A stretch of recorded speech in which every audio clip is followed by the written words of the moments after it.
you were in the middle of a rush to get that back, let it play through August. Do you view it the same way this spring, that you might not have resolution into August? Absolutely, and I think specifically about the linebacker position, the conversation starter at spring ball is be comfortable being uncomfortable. I mean, just like any human, they want to know what to expect, and they want to see a depth chart, and I don't want to see one.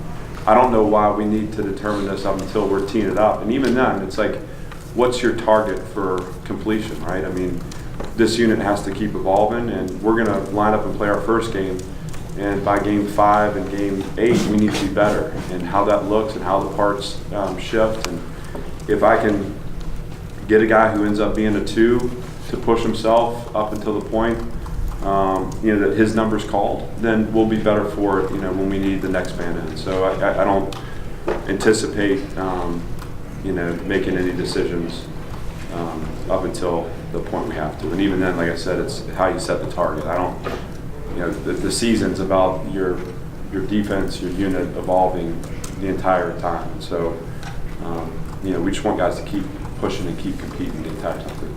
Whereas last year you had Mike and Buck, Tavon, and Cody and Tranquil. Are you looking for a rotation, or would you prefer, especially at those two positions, to have 2 main guys?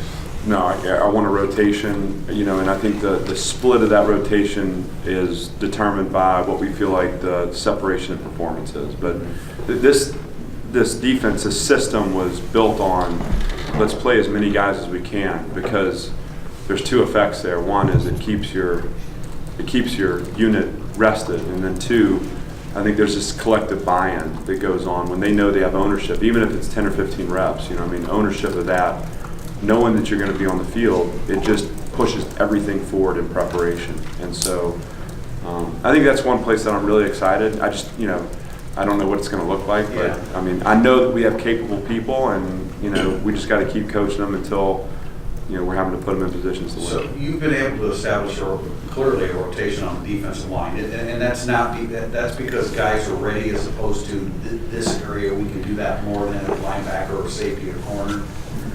It's the quality of depth, and it's experience of depth, right? It's